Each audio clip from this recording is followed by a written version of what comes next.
Praise the lord. ఈ సాయంకాలపు వేళ దేవుడు నీకు ఇస్తున్న వాగ్దానము ద్వితీయోపదేశకాండము 28వ అధ్యాయము 14వ వచనం. యెహోవా నిన్ను తలగా నియమించును గాని తోకగా నియమింపడు.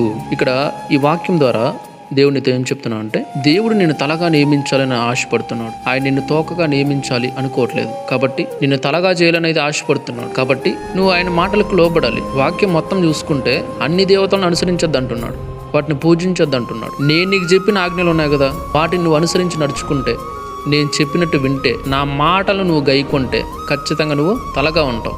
నేను నిన్ను తలగా నియమిస్తాను, తోకగా నియమింపను అంటున్నాడు. నీవు పైవాడుగానే ఉంటావు కానీ క్రింది వాడుగా ఉండవు అంటున్నాడు. ఎగ్జాంపుల్, యోసేపు జీవితాన్ని చూసుకుందాం. యోసేపు ఎక్కడ కూడా దేవుడు చెప్పిన మాటలను తిరస్కరించలేదు. నేను ఎందుకు చేయాలి, నువ్వు చెప్తే నేను ఎందుకు వినాలి అని ఎప్పుడు కూడా దేవుణ్ణి తిరుగుబాటు చేయలే. దేవుడు చెప్పిన ప్రతి మాట విన్నాడు. తగ్గించుకోమంటే తగ్గించుకున్నాడు. ఈ సమయంలో ఈ శ్రమలు వచ్చినాయి కాబట్టి నువ్వు ఖచ్చితంగా అనుభవించినాను అని చెప్తే ఖచ్చితంగా సరే తండ్రి మీకు స్తోత్రం అనుకొని అనుభవించాడు. ఇలా అన్నిట్లో కూడా ఆయన చెప్పినట్టు విన్నాడు.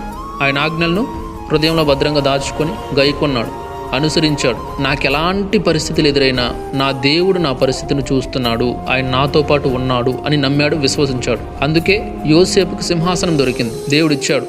సింహాసనం మీద కూర్చోబెట్టాడు దేవుడు యోసేపుని. Praise the Lord. కాబట్టి దేవుడు నిన్ను కూడా తలగా నియమించాలని ఆశపడుతున్నాడు. కానీ నువ్వు చేయాల్సింది ఏంటంటే ఆయన మాటకు లోబడ్డం, ఆయన ఆజ్ఞలను అనుసరించడం, ఆయన చెప్పింది వినడం, ఆయన చిత్తానుసారమైన జీవితాన్ని నువ్వు కలిగి ఉండడం. Praise the Lord. నువ్వు ఇలా ఉండగలిగితే, నువ్వు ఇలా చేయగలిగితే ఖచ్చితంగా నా దేవుడు నిన్ను తలగానే నియమిస్తాడు, తోకగా నియమింపడు.